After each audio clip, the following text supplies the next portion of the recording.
All right, hi everyone. Jeff from Trauma Type. I'm joined by Richard. He suspects that either an ENTP or possibly an INTJ. So we're going to go ahead and dig into that. You want to tell us a little about yourself, Richard? I'm kind of an odd person.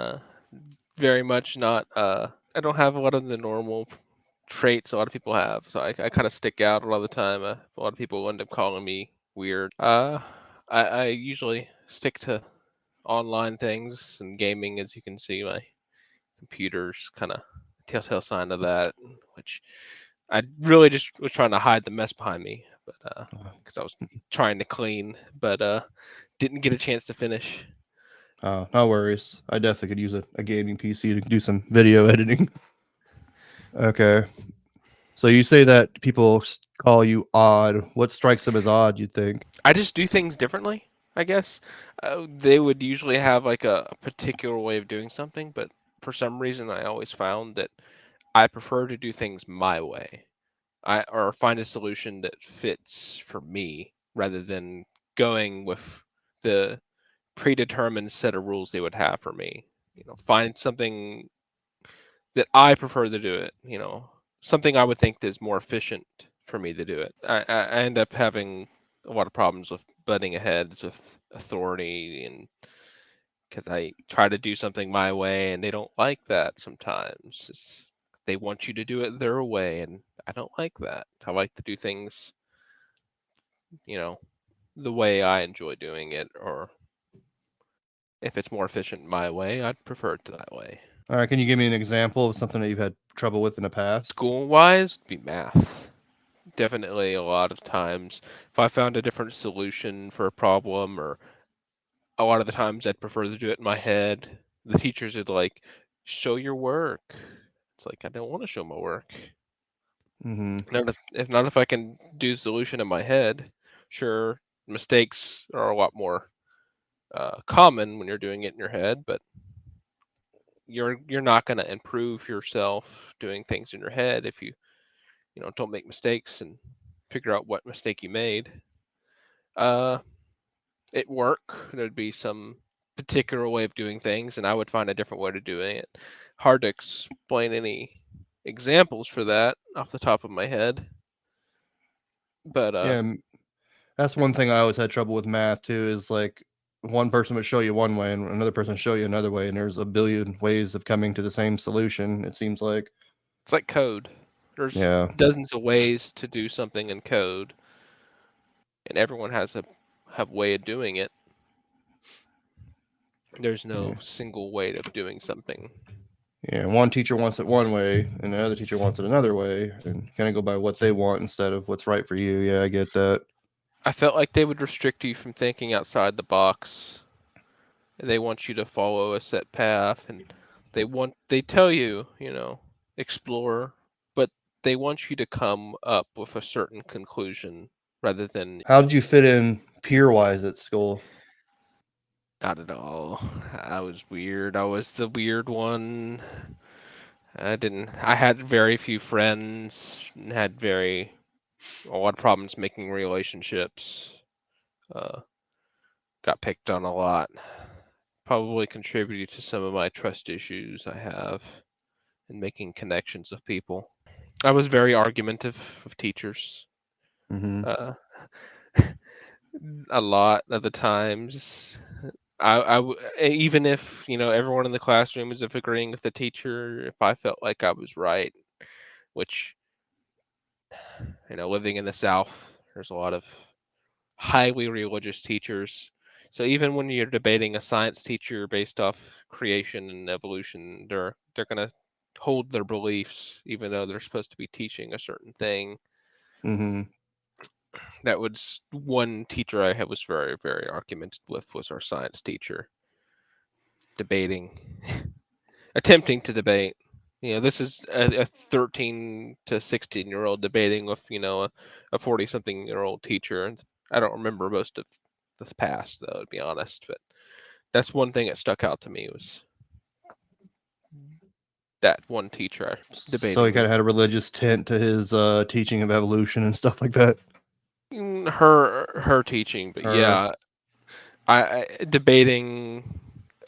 Big Bang Theory and all that, because this is a little bit further in the past, like 2010, 2011, I think. I don't remember. But they very much, even though they were expected to treat a certain thing, they would make their beliefs a little bit more, it's like they would speak up about their beliefs as well, which Mm-hmm.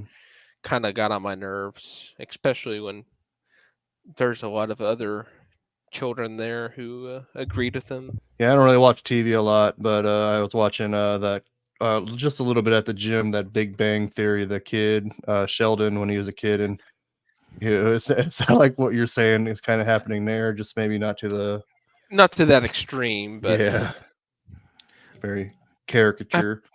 I've had other points where I was argumentative teachers, math teachers, and just authority in general.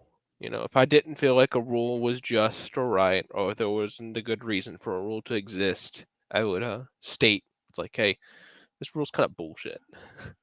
Yeah. Why are we following it? There's no reason other than for you to have authority over us. That's basically the only reason it existed. All right. You said you had trust issues with people. Can you elaborate on that a little bit? I just sometimes I feel like people who say they're my friends aren't really my friends. And that was some issues I had growing up. People would pretend, or I felt like some people pretended to like me and they really didn't. Because Okay. some people would do it so outwardly that I knew that they were bullshitting me. Eventually, it just got to the point where I couldn't tell the difference between a person actually lying to me or people who are actually my friends. So the very few friends I have, I do trust, but it's hard making new friends sometimes. Yeah, I definitely get that. Seems like it's harder the older you get. So can you give me an example of where you think someone might have betrayed your trust or you might have thought were fake? I mean, there was a few times in school where one friend I had decided to go with a different group because it was larger. And, the group was one of the groups that actively antagonizing me. But because I was the weird one, he wanted to have more friends, I guess. So associating himself with me made it to where it made him difficult to have friends, I guess. Eventually, he just stopped being my friend and decided to be friends with them instead. He was kind of like associating with the outcast and that was kind of hindering his popularity, I guess. Yeah, I guess you could say there's other instances, but that one is the one that came to mind first. Okay, so first you considered INTJ, then you considered ENTP. Why'd you consider INTJ first? I thought I was very introverted, but that was mostly because I was just isolated from having friends in general.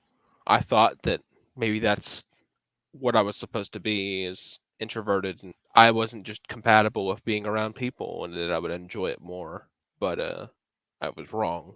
I'm not really introverted. I just can't tolerate some people. It's not that I hate people and being around. No, it's not that I don't like being around people. It's just that I hate some people, basically. Yeah. Some people I can tolerate, and I enjoy being around them, and some people I just can't tolerate, and I don't want to be around them. But I do enjoy social interaction. I do going out. It just depends on where. I think everyone can be a little both introverted and extroverted. Just it's doesn't have to be like just one set. Just because you're an Yeah. INTJ doesn't mean you don't enjoy social interaction. And just Yeah, because these I might be an ENTP doesn't mean I don't have a social battery and I need to isolate sometimes. Which sometimes I do feel like I just want to be at home and don't go anywhere. yeah, there's a thing called ambiversion where you can kind of be in the middle. Um and so like if you ideally do find a group of friends and you do go hang out, how do you feel after like several hours of hanging out? Depends on what we're doing, what kind of resources I ended up having to spend. Some of my friends in college, one friend in particular, well, he wasn't exactly good with money. Uh, I can't say I'm really great with money either, but he's on disability, so he doesn't really have a job. I found myself a lot of the time was having to pay for his meals. I wasn't the only friend doing it, but that after sometimes spending money like that's kind of like I want to go home now. It's like I don't really want to go out too much. Kind of felt like so anytime like I had spend a resource like that, I just kind of felt like I'd rather go home. See, going out to a really high energy event, I guess you could say like a place like off the top of my head, arcade, laser Hmm. tag, things like that. After a while, I feel like I'd probably rather just go home than go out to eat. How long can you say you could be in like an arcade laser tag sort of thing before you're like, okay, I'm done? A couple hours, I'd say maybe 2 to 3 hours. It depends on the people I'm with too, though. Some people would it feels like being around some people is more draining than others. But Hmm. if I get along with someone really well or I enjoy their company, I could probably be out a lot longer. I have one friend that I hang out with. I literally could just probably like we literally spent like several hours just walking around Walmart, fooling around, enjoying each other's company. And I feel like I could go longer just in their general company. But some other people's company, I feel like I can only deal with them a couple hours and I gotta go home and rest. Okay, what would you rather like have a friend like one friend to hang out with, or would you rather go out with like I don't know half a dozen people, a dozen people? Half a dozen. The Yeah. only large group I would go out with would be like my D&D group, but that's because I already enjoy, a large kind of a social interaction with them, even though it's an online D&D group. I Hmm. could I could handle going out with them, but it's because I already interact with them on a weekly basis. I'm used to interacting with them. Now, a different larger friend group, just like some friends of a friend's, which happens sometimes, I don't really like enjoying that. Like, well, my friend brings their friend, but I barely know that friend, and it happens, with multiple friends. So you got a large group, half of them I know and half of them I don't, or don't see often. I kind of don't like that. And this D&D group that you game with online, you meet them in person occasionally, or No, but no? we have Okay. discussed it's like, hey, we should have like one of the bigger sessions. We should totally have a in-game session in person, or things like that. We've discussed it, but because it's a group that's all over the world, it's probably likely not going to happen. Oh I think yeah. it's mostly centered in the states, but you know that could be difficult to strategize. Yeah. And you live in a small rural area too? I would say in the particular area I'm in the south of Mississippi, it's kind of large-ish. Oh, okay. So you're It's not not next a to super small city. so you're not close to your mom as well, you're not in the same state then. No, I'm close to my mom. Okay, I thought she was in Texas. Okay. She's no, no, no. But we're both from Texas. Okay. Okay.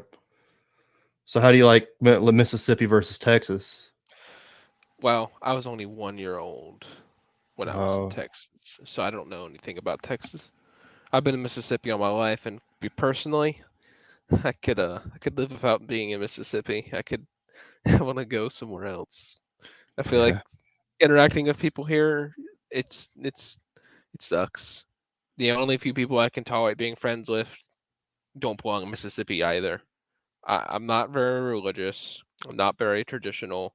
Kind of weird, kind of geeky, more into computers and techie stuff and stuff that a lot of people in the South just don't really know much about. The few that I do know that are like me uh, would probably move to go somewhere up north. Are you taking any measures to move? I can't afford it, but I have sold a vehicle recently, so I'm saving some money. I'm trying to save some money up. I'm planning on getting an RV if I can afford it, so I can just go where I want. Going back That to school again, and sounds plan. exactly like what I'm doing. I I'm feel trying to like an RV would probably be better investment than a house, considering housing prices. And if you don't like your neighbors, just move. If you want to live somewhere else, just go somewhere else. that's funny. It's exactly what I'm trying to do. Even going back to school and everything. What are you going to school for? Networking computers. Networking. I know a little bit of programming, but that's mostly like self-taught, and I'm not very professional with it. My discipline sucks. A lot of it's just looking at other people's code, dissecting it, how it works, and figuring out, oh, this is how I can do it. It's I'm not very good at coding. It takes me a long time to do something that someone else is probably trained and learned how to code would probably take them like 10 minutes to do. It takes me like a couple hours. But I'm Okay. learning, you know. Uh, it helps. It would help me once I get my foot in the door for school. I'm sure it's like, hey, I already know some of these basic concepts. I don't have to learn them. Yeah, yeah, for sure. What do you do for a living right now? I sell auto parts, so I sell Okay. car parts and things like that. Used to work at another job for a different company selling parts. Worked for them for 5 years, and I got fired Do you because mind sharing? Oh, go ahead. I left the store early because of inclement weather. I closed the store early. Uh, the boss, my current manager, fired me over the phone, which he wasn't really allowed to do. He had no authority to do it, but I just took that as my, as my resignation. I took it as my firing, as like, you know what? Sure, I'm fired. Bye. Because I was just tired of working there. It was always toxic feeling working there. Mm-hmm. Did not feel like a very positive atmosphere, and I was just tired of being there. I needed Okay. something new. I needed change. I feel like being stagnant, just it's depressing, it's draining being stagnant. Yeah. I need stimulation, I need something new. Okay. So it's like one of those big box stores like AutoZone, O'Reilly. I don't know It what you was have over there. O'Reilly's, Okay. which the one I'm at now is not corporate loaned, so that's a benefit. It's not as corporate. Yeah. I don't like working I don't really care for big corporations, but who does nowadays? Yeah. Besides all those people making millions of dollars. Yeah, I wish I could. That would be nice. Just go to Fiji or something. Man, I don't know what What? I could do with so much money like that. It's like, it boggles my mind how people can live with that much wealth and do something with it. Or really do nothing with it. Yeah, Kind of odd. that doesn't really help an economy, just money just sitting stagnant, growing and doing nothing. But that's a different topic. So how did you deal with customer interaction with working at the part store? I really thought outside the box, I felt sometimes. I made it an effort to do what I can to help a customer. If they had a unique problem, I would like to come up with a solution. Or if they couldn't find a part and they searched everywhere for it, I would like to, do my best to find it. So that's what my past manager before the one that fired me would have me do a lot of the time is find things that no one else could find. I had a few customers that really enjoyed me working there because I would always have a solution somehow. Okay, But so I'm trying to find. Oh, go ahead. there were a few traditional or more. There were the customers that would have that particular entitlement. Hmm. That those are the ones that were hard to deal with. The ones that like expected you to help them. Yeah, Like like the you're Karens of the supposed. world. Yeah, the male Karens mostly. Yeah. Or if you make a tiny mistake, they'll get really upset over, you know, a very small issue that could be resolved. Or the ones that would try to play you for a fool, but could catch on pretty quick when you know someone's trying to play you, trying to scam you. But eventually, I feel like I got to the point where I just kind of like, you know what? I don't care if O'Reilly's lose money anymore. I'm just gonna help this customer and make them happy. So a few times even though I felt like they were trying to get by on a warranty or something like that, I would just warranty it. I Hmm. started getting to the point where I didn't really mind. Just like this company makes enough money, this customer just needs this.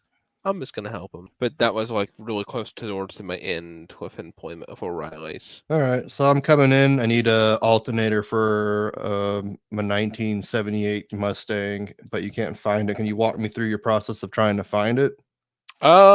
So if they brought an alternator in first, I would look up certain specs on the alternator. I would take those specs and run it through the catalog I had to see if I could find an alternator that matched it similarly. If we didn't have anything like that, then I would move to finding other vehicles that shared a similar alternator. If that didn't bring anything up, then I would then it's like, okay, let's look for the original part number, go online, go on the internet. If I found one, I would offer to have it shipped to my house, and they would give me money, and I would pay for the alternator. You know, we would transaction it so I could have the alternator delivered, and I would basically like bypass O'Reilly's to get them the part. There was no profit off of it for me. It was basically like maybe I would get like a couple of dollars because of change, and they didn't worry about that. But that would get them the part a lot of the time. Oh, so you would completely just go maverick on it and just order it and have it shipped to your house and just sell it to them for the same for a lot cheaper, probably, right? Most car parts you Oh find yeah, online are like half the price at least. I've done that a couple times with just weird odd parts. I would go on eBay, find them the part they needed. A lot of times I didn't know how to use eBay or search for anything on the internet. I would Hmm. log in on the O'Reilly's computer to the eBay and put their card information in, or they would give me cash and I would use my card, vice versa. A few of the customers I did that with were very pleased. That's just a good way of thinking outside the box. Have you ever thought about trying to do something like that, kind of like on your own? I had thought about it. I was before crypto went mainstream, I considered if I made a parts service that worked off some sort of currency for car parts and car parts alone. I even went as far as thinking, why don't we have drones delivering this stuff? Someone on the Mm, side of the road, have a drone bring them say their alternator belt snaps. They order it with their mobile phones, like, I need a belt for such and such. And then a drone comes over, drops off the belt, and then they go on their merry way. yeah, it's not a bad idea. Might give Um, AAA a run for their money. do it to where it's cheaper, even competitively cheaper. Ideally, if you weren't in Mississippi, you had money, you had the education that you needed and wanted, what would you be doing in life? Well, if I'm doing networking computers, it would likely be a remote job. So I could live in an RV or live even a different country. One country comes to mind first is one I discussed with other family. It was Portugal. Hmm. Uh, Finland would be pretty nice. Just Yeah. I would be traveling a lot if I had the money and the work that would allow me to travel because I wouldn't have as many restrictions. I considered Finland myself, that I had a son, so it makes it a little harder to kind of live abroad. What do you Trying to consider? I'm sorry. go ahead. I was gonna say what about Portugal appeases you? Uh, I hear it's got a pretty low cost of living. It's got somewhat universal health care. A lot of it is from the pictures. It looks like a pretty beautiful country. Very, very rural. It's still got a lot of older architecture that their laws protect their architecture. The only improvements you can make is inside the house. So the exteriors of the buildings look like they always did. Uh, it would be probably away from the tourist traps, likely, more Hmm. towards the rural areas that you don't see in the pictures from the tourism. And living anywhere in Europe, in parts of Portugal, you could travel anywhere you wanted. You could grab a backpack, take a bus or train, go anywhere in Europe at that point. There's Hmm. not as many travel restrictions, so Yeah, they that in could Europe they travel between countries. So easier we could travel through states. it would be pretty nice. Just Sure. go visit Amsterdam, go to Germany, go go to Spain, really anywhere. And I would really much enjoy traveling. I feel like because it's change. It's not stagnant. Stagnation just kind of sucks. Okay, so you basically were between INTJ and ENTP because of the introversion extroversion thing. What other things would you say kind of give you clues about one or the other that you might be one? Uh, well, I don't think I'm an INTJ anymore. Pretty sure I'm set on the ENTP. But the INTJ thing was just something I started with when I was 13 to 16 years old, I want to say. My memory from back then is kind of gone. I don't remember as many things as I do, but ENTP much so because the way my mom described it, my ability to improvise, my desire for stimulation, mental stimulation, finding ideas, my problems with authority, uh, my how argumentative I can get. Sometimes playing the devil's advocate just because I feel like it can help you see a solution to the argument. If you play the devil's advocate, you see it from the perspective of the other side, and you see it from the perspective that you agree with. I feel like just felt more at home with an ENTP label. Not sure if that's the right wording for it, but once I found that was an ENTP, things just started making much more sense to me. And my Okay. mom is the one who suggested it, I believe so. That helped. It's like maybe I am. Go a little bit more personal here if you don't mind. You can deny anything I ask, of course. What's your, like, do you have any like mental illnesses that you struggle with? I'm ADHD, diagnosed ADHD, uh, anxiety. Not diagnosed for depression, I don't think, but sometimes I do have those days. Okay. And how would you say that's all holding you back? My ADHD definitely messes with me. I can be I can have an issue keeping track of time a lot of the time. Uh, some of my social interactions are probably my lack or issues with social interactions, I say, could be due to being ADHD. Not anxiety. I still haven't figured out what gives me anxiety. I just know some recent occurrences in the past had me put on anti-anxiety medication because not sure what was causing it, but I was having basically panic attacks Mm-hmm. just out of nowhere. I have no clue what caused them, but I mistook them for what I thought was going to be a heart attack, but they weren't. And I ended up going to the hospital one too many times. So I found they said I had general anxiety disorder and put me on buspirone, but I still don't know what gives me anxiety. But my main issue is definitely ADHD.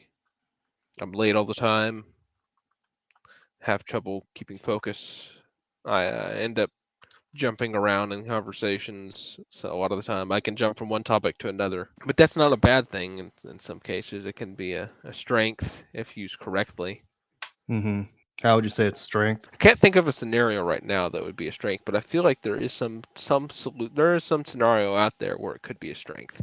Improv might be one, maybe, which I hear a lot of NTPs are improvs and comedians, but I don't think I would be a good comedian. But that might just be my lack of focus. So besides a lack of focus, what would stop you from being a comedian? I can't really think of a lot of jokes, and any of the jokes I do have can be either dark or inappropriate at times. Mm-hmm. Yeah, there was once upon a time where we could actually have a sense of humor, but those days are kind of dwindling. It seems like. Yeah, uh, can't joke about offensive things because they'll actually believe you to be like that, but they forget that it's just humor. Jokes and humor are supposed to help you understand bad things, not meaning that you support them. So how was like you talking to me compared to talking to your mother in person? How would you say? Are you different? Are you about the same? Depends on what we're discussing. I don't get into super detailed conversations like this a lot with her. A lot of the time, we're just watching anime together or eating food together, going out sometimes. A little bit more comfortable, I would say. It's more cozy. Mm-hmm. I'm not good at answering questions sometimes because I can't think of an answer sometimes. You've been doing pretty good so far with me. So what would you say like your biggest fear is? Your kind of like you said you can't really pinpoint your anxiety, but like what is something that like holds you back the most, you think? Like Being stuck, not moving forward, being here forever, not getting to where I want to be in life, which not even I know where that is yet.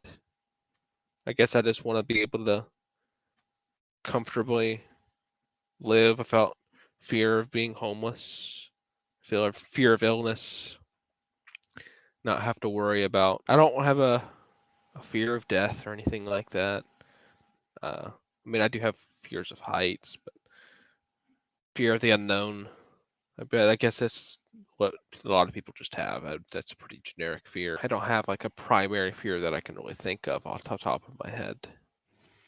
so you said that you fear stagnation, but then you fear the unknown. So they're kind of two dichotomous things. Like when I say the fear of the unknown, I fear like unknown depths. Like you're swimming in a deep pool, but you don't know what's at the bottom of it. That kind of Mm-hmm. fear. I don't Yeah. fear the dark as much as I used to, but for sometimes I can. It just depends on the atmosphere of the darkness. Kind of hard to Okay. explain. So being in your bedroom with the lights off isn't a big deal, but being in a forest, there's no lights, something totally different. Yeah, that about like that. Okay. If I don't have control over the situation Mhm. and the darkness, then I feel like I could be more fearful. But then again, I would love to go out and explore. There's some people talk about haunted houses. I would love to go in one, just be like, prove it to me that this place is actually haunted. Show me. Because I doubt it. Urbexing would be kind of fun, I feel like. Urbexing, what's that? Urban exploration. Mm, You explore areas that have been abandoned, uh, or you're not supposed to go. Old military bases, old schools, old hospitals, things like that. I've even seen one person. It was a YouTube video. People go into this old nuclear power plant that was decommissioned. Said it wouldn't be very safe, but yeah. they brought Geiger counter and such, so they knew for the most part where not to go. But probably stay out of the bigger cities if doing that, because you don't want to accidentally run into the wrong area. Yeah. I used to do ghost hunting and stuff like that. It's funny. And I would go and trespass in some places, but it was small, rural areas for the most part.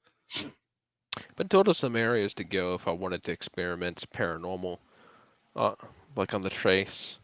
Have yet to do it.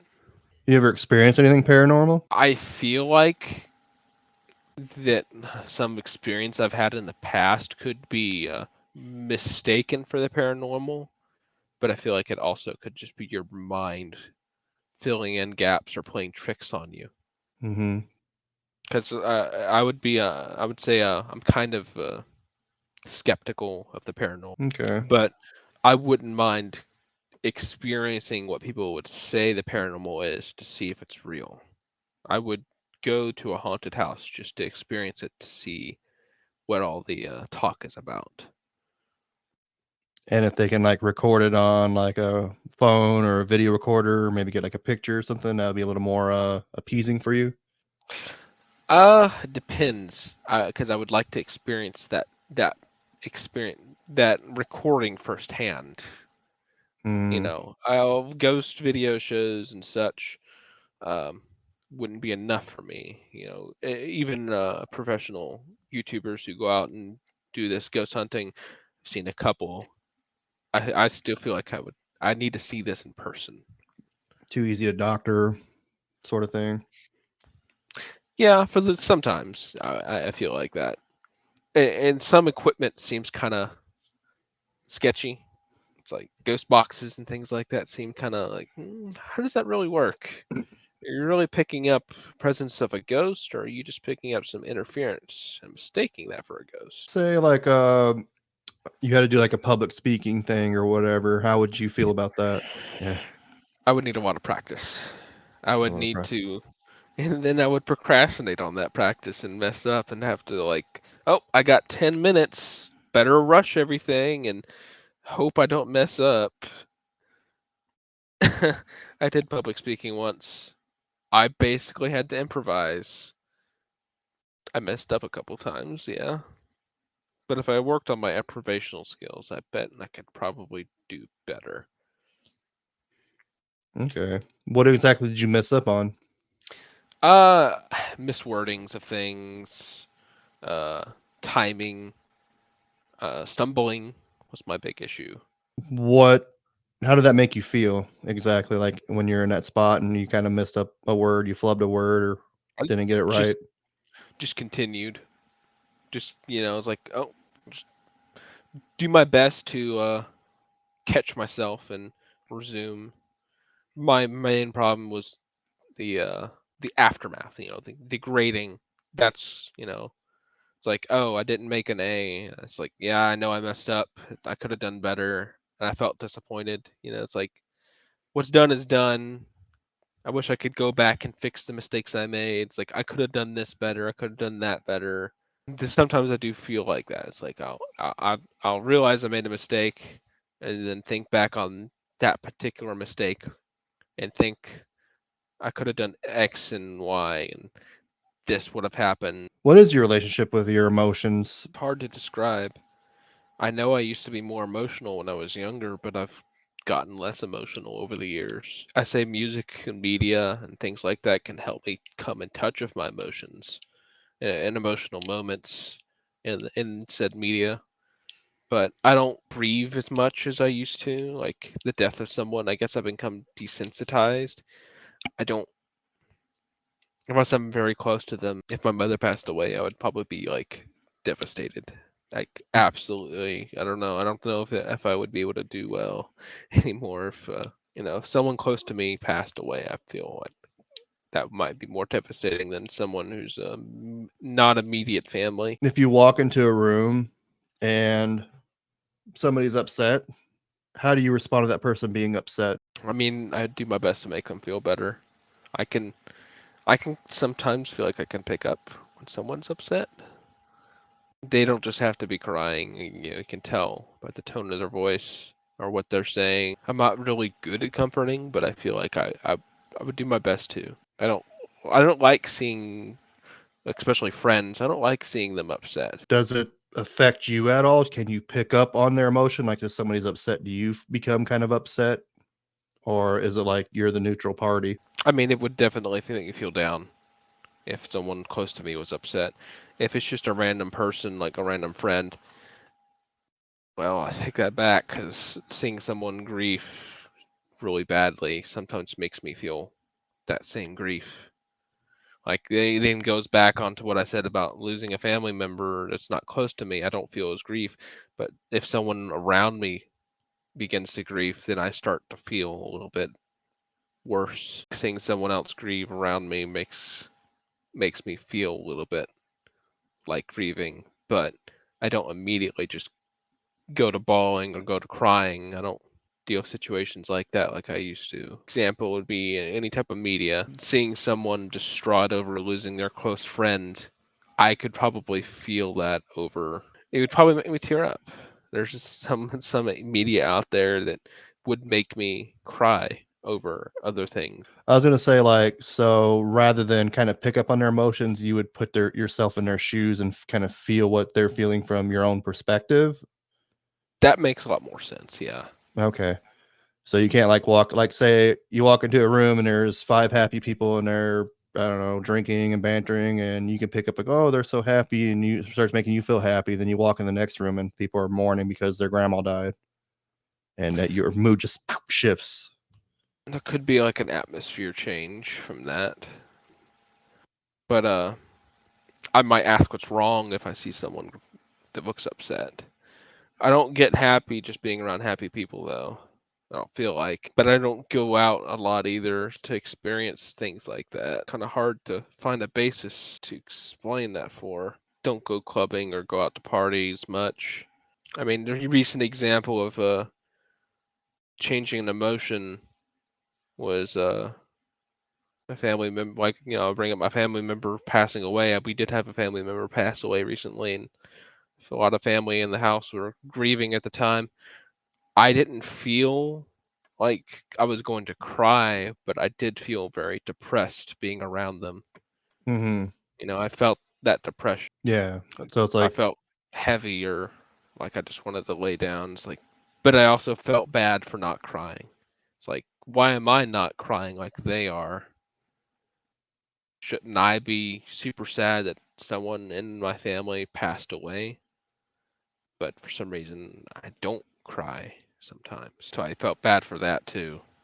I don't know if I was feeling bad because I wasn't crying, or was I feeling bad because someone passed away. so like if you're in a social setting and everybody's upset for some reason, but you're not getting upset in the same way they are, it kind of upsets you because you're not getting feeling what they're Yeah, feeling, basically. sometimes I feel like that. Yeah, it's like I don't feel like normal, I guess you could say. It's like, shouldn't I be sad like they are?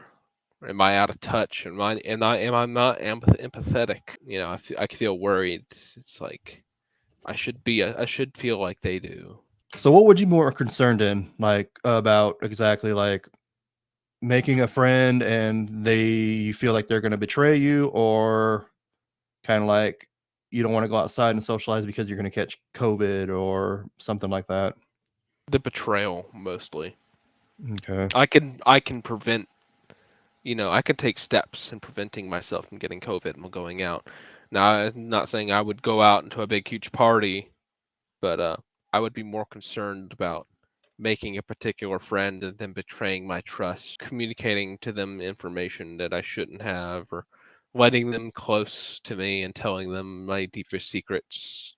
But then I feel like online strangers that I meet, like online, I feel like I could tell them more than I could than meeting someone in person. Mm-hmm.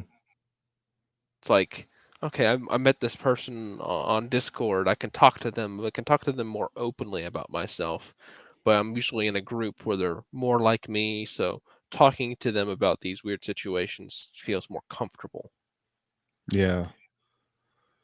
And it's because what exactly about that would you say is more comforting rather than going to, I don't know, somebody on the street? Well, someone on the street, I don't know what kind of person they are, but in a Discord group, you're usually like, okay, this person joined this group because they're kind of like you. They're a little bit, they're not exactly normal. They're a little quirky. They share very similar interests to you. But a stranger on the street, you don't know what kind of interests they have. You don't know what their beliefs are. They could be super conservative, or they could be like super open-minded. You don't know. Mm-hmm.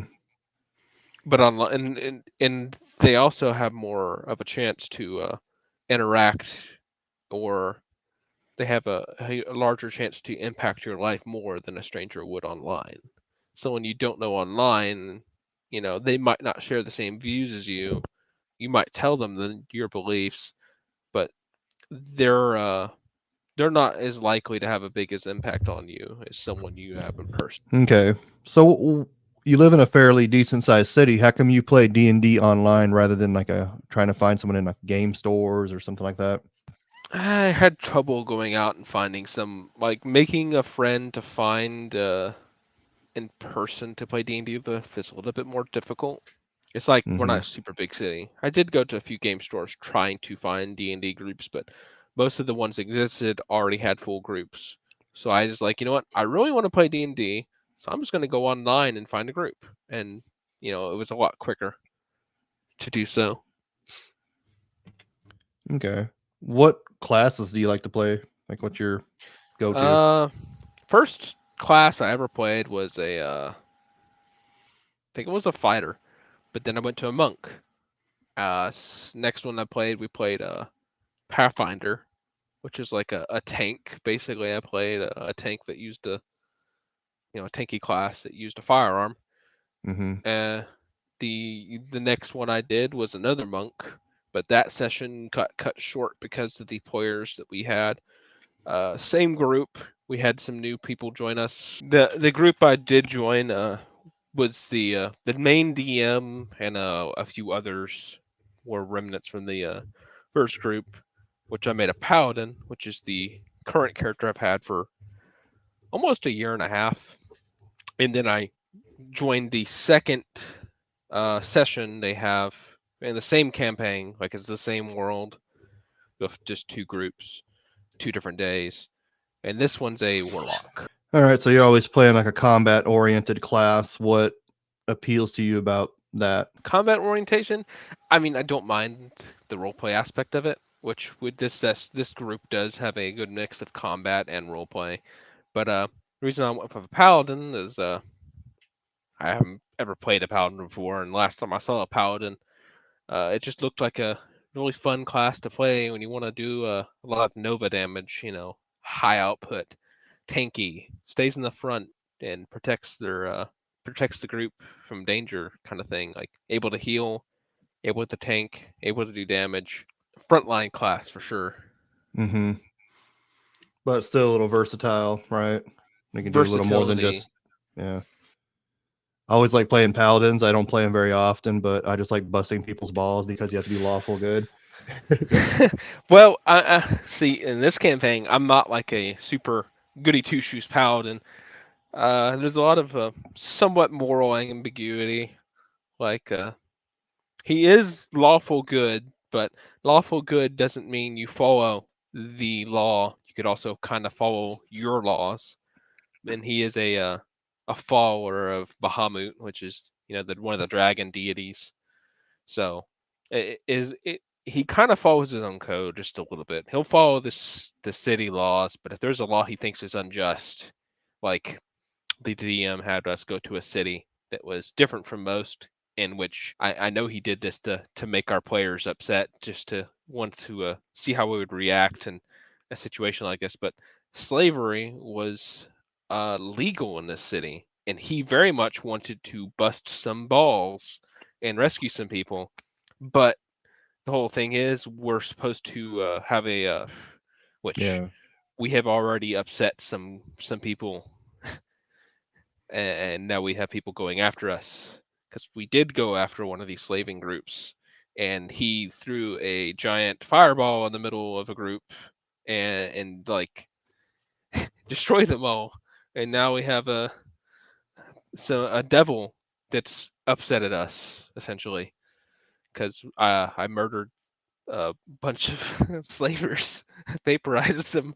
I turned them all to dust. I would say, when it comes to lawful good, following your own code is very much how I would play him. How would you give yourself like the D&D alignment, like you personally? What would you consider yourself true neutral? Why is that? That's what I kind of feel. I'm not necessarily going to follow the norms of society. I feel like there's some things that can be bent. There's some laws that are unjust in the world that really don't make much sense. There are some things in the world that are wrong, and I feel like that's hard to explain, to be honest. But there's some restrictions that I feel like that I wouldn't impose on myself. There's some people who would probably follow the law no matter what, even if the law was unjust. I feel like I would separate myself from that. Good and evil is subjective to me. How is it There are subjective? there are some things. I feel like there's some people out there that are really bad, and I would not mourn them if they had passed. Mm-hmm. There are evils in the world that I feel like we could do without, Yeah, and no matter the circumstances. for sure. That's what I tell people who are against the death penalty. Go work in a prison for 6 months and see if you change your tune. All right, man. I Well, I I would support the death penalty 100% if we did not have the mistake of arresting innocent people. If we could, yeah. without a doubt, prove that this murderer is a murderer and this rapist was a rapist, and they did it out of straight malice, not because they made a mistake. Like I can understand, some young guy making a mistake, accidentally killing someone. He was just trying to, get something to eat, and he didn't mean to kill someone. I can understand that, but like an actual murderer who has no remorse or empathy, or a rapist, they then if we could prove that without getting someone arrested who's innocent, then I would 100% have no problem with the death penalty. Yeah, you can kind of usually tell like who's innocent and who's not in prison. I think, especially over long term, because they just have that mentality. But I do think you're an INTJ. Let me tell you why. I don't know if you learned a lot about the functions or what you know about typology. That goes beyond the test, and I think that's the best way to learn. You're an NIS user. I'm not sure if you're familiar with that, introverted intuition and extroverted sensation.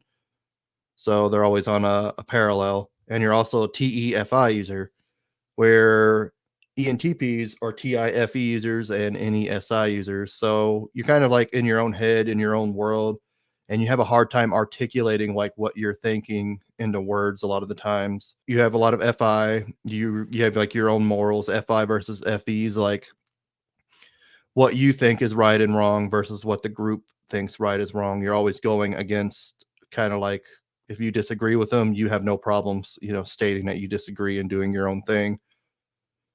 And also seems like you have FE Trickster, which is it's easy to confuse ENTP and INTJ because they have the same functions, but they're pretty much opposite. Like an INTJ is NI and ENTP is NE, TE for the INTJ, TI. So it's the same functions, but it mirrors each other, but down in the bottom.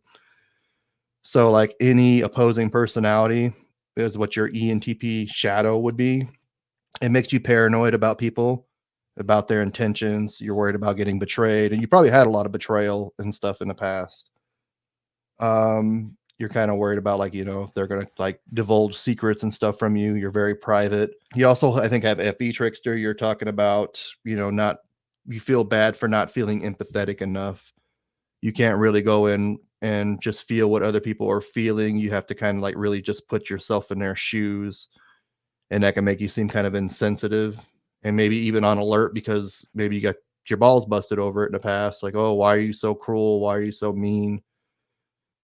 I know you said you had the feeling of you're wanting to extrovert and want you feel like you do need some of that. And all introverts do need some social interaction. They do need some stimulation.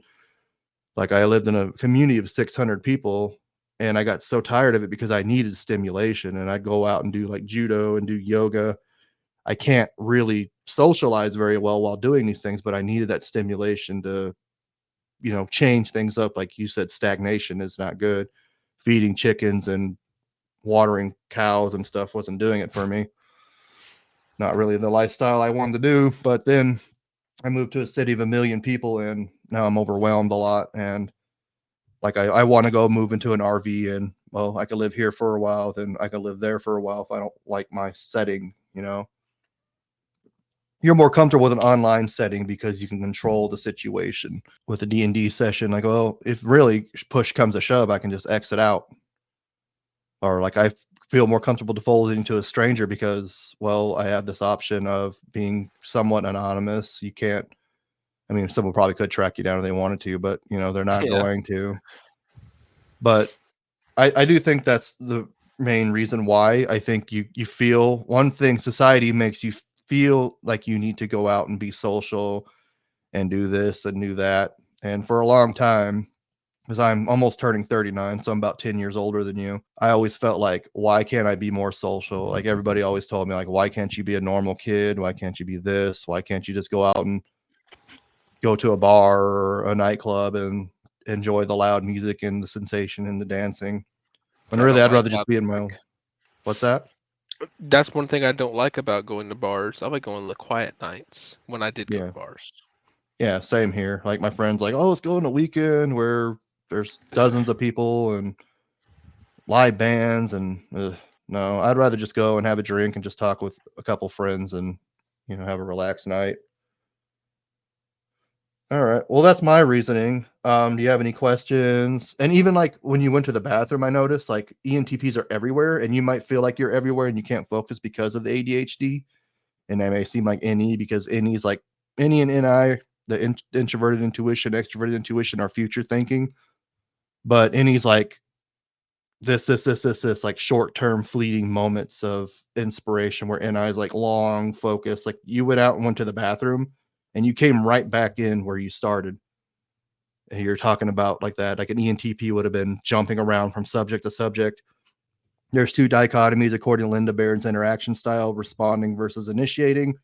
It's kind of like introversion, extroversion, but not exactly. Introverts prefer to initiate new conversations, change the subject a lot, and responding prefer to stay on topic and not really engage first. They'd rather have people come and talk to them. And you didn't change the subject all that much. You kind of stayed focused on it. But that's my reasoning. I do think you're an INTJ, and like I said, you're talking to your mom. You probably had a lot of trauma. Didn't have the best upbringing, but I know she's made her amends and she's doing a lot better now. So that's great. So you have the anxiety and the ADHD. So it makes a lot of sense that you would think you're an ENTP. It did kind of stick out to me. I mean, I have had times where I would jump around in conversations, come up Mm-hmm. with one topic to another, but maybe I just got bored of the conversation at hand. I'm not sure, but that's one thing that made me really stick out was jumping around in conversation a lot, which I did my best not, but I didn't feel And, like it. I didn't feel like I had was pressured to want to jump around in conversation either. and these are preferences. It's not like you're just going to completely do one or the other. It's just like you prefer to do one over the other. And what were they talking about? Were they talking about like small talk, things like that? No. We would be discussing lore on something, and then a part of that lore would bring something up that I thought was interesting, and I would jump on top of that and digress from the lore and go into the lore within the lore, basically. Like, let's talk about this one little thing. No, I wouldn't say that, but like, we would be talking about it would bring something up. I would talk about that was brought up instead of what we were talking about originally. That would Mm-hmm. happen often sometimes. But you're probably like into the subject and just wanted, and you had questions. Like I said, it's Yeah. preference, but for the most part, you seem like you just respond and stay on subject, and at least in this setting. I did take my engram a couple days ago. If that would help any. Okay, what'd you get? Core 4, no wings. Core four. Hmm. You seem more like I don't know a whole lot about Enneagram. I'm not as well versed at Enneagram. You do seem like a 5W4, if I had to say. What made you score four? They're the ones that are emotional and need to be I'm not deeply sure. unique. See, I'm not sure either. Maybe I just need to take the test again because I last time I got like a 7W8, I think. I'm not Hmm. remembering, which was my mom said both of those are kind of weird for a supposed ENTP, but I have difficulties taking these tests sometimes because one day I feel one way and another day I might feel another. That's the These problem with tests. Like you can go and be fine, then the next day you take it again and you're hangry, then you're gonna get a different result. uh, hangry. Especially if you're an FI user, your mood might be a little more volatile. Hmm. Like ENTPs, they don't have a strong moral standing. They don't have like a good idea of what's right and wrong personally because they have FI trickster composed to the or compared to the INTJ's FE trickster. Like INTJs, they don't really know how to go with the group flow and kind of go along with what everybody else the consensus is. And INTPs, they kind of go along with the group flow because they don't know their own morality. They don't know what's right or wrong. They don't really have that kind of judgment. They just kind of struggle with that. But you seem to have a pretty strong moral compass compared to where an ENTP would just have to kind of go with the flow and wouldn't, and they'd be beating themselves up like, why can't I feel strongly about something? You know what I mean? Yeah, I usually come up with my own morals and situations, my own reasonings for things. So I think your background, the way you grew up, and you're just being an INTJ. I think we're second or third rarest, just depending who you ask. I don't really take the statistics with a grain of salt because of all the mistyping. You kind of have a hard time fitting in, and a lot of people just don't really rationalize. Really kind of I can't even think of the words and stuff. A lot of times you have a hard time like gelling with people. Where an ENTP, they have a hard time gelling with people. They could put on the mask a lot easier because of the FE, and they can I kind do of put on a adapt to social. mask at work, Yeah, but that's about it. Like that's just so I can fit in better. It's like I put the mask on so I will have a different persona per se at work because I have to interact with some people. and you got to pay the bills, and you kind of got to do it. A lot of southern people, so I'll put on more of a southern mask to Uh huh. appear like I'm normal to everyone else, but I'm really like it's like that's not really me. I could Yeah. take that off at any time. And as I get older, that's harder for me to do. I just want to be more original, more true to myself. And it gets me in It does trouble, feel but wrong. it is what it is. Yeah, it does feel wrong putting a mask on sometimes. So, do you have any other questions or concerns, comments? Not at the moment. Not that I can think of, anyways. All right. Well, But thank you for taking the time and doing this. I hope you got a better answer and you're satisfied with that.